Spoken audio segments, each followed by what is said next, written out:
empowerment sessions, food and clothing distributions, and emotional and mental support.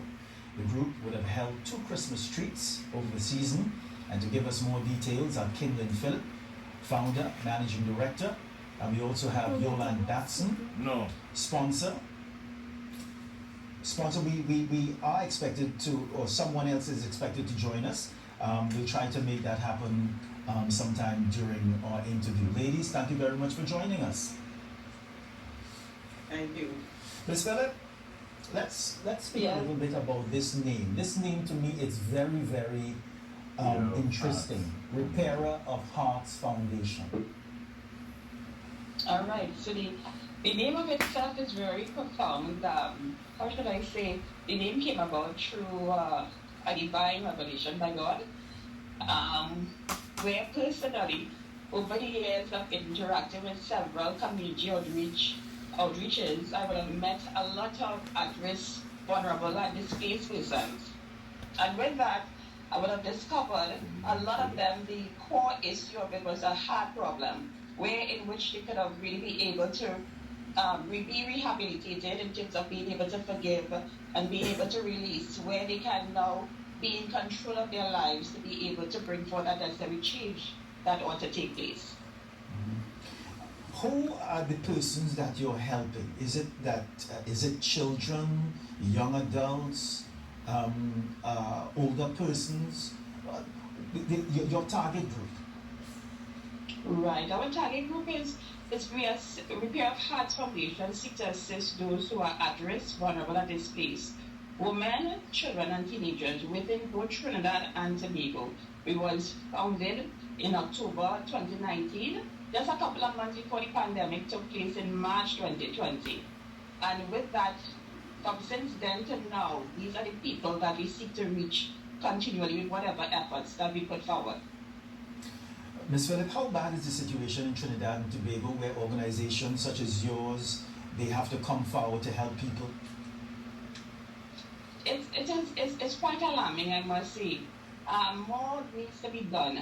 I mean, with the CRY, we were established in 2019, but so far we were able to really be able to assist by really helping such persons is by really proper networking and various stakeholders that we have now made strategic alliances with. It's quite alarming. Now, post-COVID, is even the situation is even more so alarming. And more help is much needed. That's our reason for being here at this point in time, to create some greater awareness. Because even though we would have hosted our Christmas tree, 2 successful ones, one in at the Bird 500 on the 10th of December and the 17th of December, we would have hosted in Tobago. And a lot of relief came forward, but the needs keep coming. Even a little while ago, someone called again for some sort of relief support, because even though some of us had a very happy Christmas, some didn't, unfortunately. Ms. Batson, if you could tell us about your partnership with the foundation. Right. Well, I met Kimline some years ago at Divine Encounter when she was ministering to the youths there. And we began to speak, and she was telling me about this NGO she had established. And at Christmas she gave hampers and toys and, have a treat for the children. So I find that was really nice. So I said, okay, I came in 2019 and joined her at the Tago River, where we packed hampers, wrapped gifts for the children, and had clothing, and we had a treat there for the children. They really enjoyed it. We had like face painting, bouncy castle, puppet shows, and such like for the children, and all the hampers were given out, and the clothing as well. All went that day that we had the trip. So I find it really intriguing and interesting, helping her out. And not only at Christmas, what I found out after is not only at Christmas she does this sort of thing. She continues throughout the year.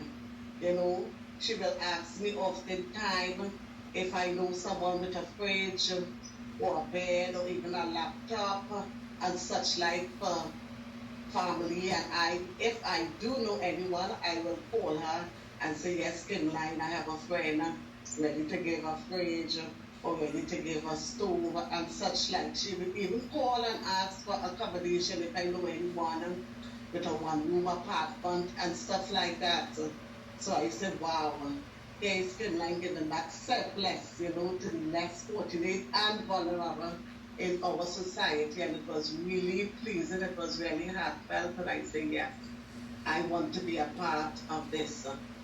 And then not only that, at August time now, she will collect books for school children. So, I have a lot of grandchildren here. So I will collect books, not only for my grandchildren, but I will put people on my contact list as well to get school books that they are not using. Must be in good condition, of course. And I will pass it on to her. And I grew up in a family of 9, and I know then it wasn't easy. So if it can help out with some books or even uniforms at the time, every cent counts, So I was glad to help in that aspect as well.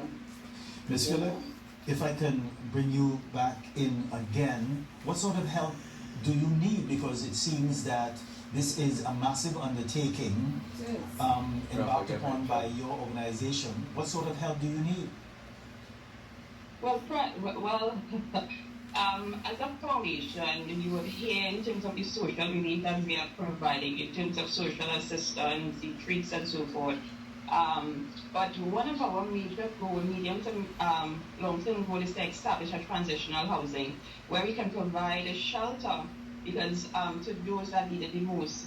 Several of our clients, our beneficiaries, about 97% of them are single parents. And with that, they come with large families. So in most cases, 4 being the least amount in terms of within a household. And some of them are in a very abusive, deplorable living conditions. Many of them need to move as urgently as possible.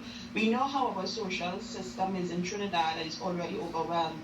So as an NGO, what we are seeking to do is to provide that sort of necessary shelter and housing, a safe place to be able to provide a short stay for this, 6 months, based on some cases, they will need at least more than that. So we're looking for land, we're looking for property. As you would have heard Ms. Batson made mention with regards to household appliances, we need groceries, so we have been partnering with several supermarkets, which have also been able to assist us thus far, and the corporate Trinidad as well, as you just take $20 and $50 from private citizens. So if persons also want to give, we can give our banking detail. We do have our UTC account, which is just specialized, was very specific for the building of this transitional housing. And in fact, it's not just going to be a house, but it's actually 5 years seeking thus far to be established, but we need to start somewhere, we need to start with one. So we are, even with this appeal, if there's anyone who may have land, who may have a property somehow, so they just put us, so that I don't know what to do with it. You can definitely give me a call at 704, and I can surely, give you in terms of a proposal as to in which we will be able to utilize that property. So it's vast and wide, everything you need, because when we first started off, we just thought, okay, we build this transitional housing and we will give out hampers for now, but it's much vast than that. Even pharmaceuticals, people are coming for because people are really in crisis, and with people being unemployed, they need the basic necessities that sometimes we may overlook. Yeah. Mm-hmm. I get the impression that that your work is not only for the Christmas season or special seasons. This is something that happens 365 days a year. It's quite so. Because apart from also giving that sort of physical relief, we also provide in terms of emotional and mental support. All right, so we provide workshops as well as seminars that seek to be able to, as we say, not just give a man a fish, but teach him how to fish as well. So they would not just be, just receiving on one end and become paralyzed. So it's true throughout the year, support is given, to be able to really holistically provide that necessary support, because that is our vision, to bring that complete healing and transformation to those who are vulnerable, at risk, and displaced in Trinidad and Tobago. All right, Ms. Batson, judging from your partnership with the foundation and your experience with the foundation, how has the foundation's work, what you would have seen, changed people's lives?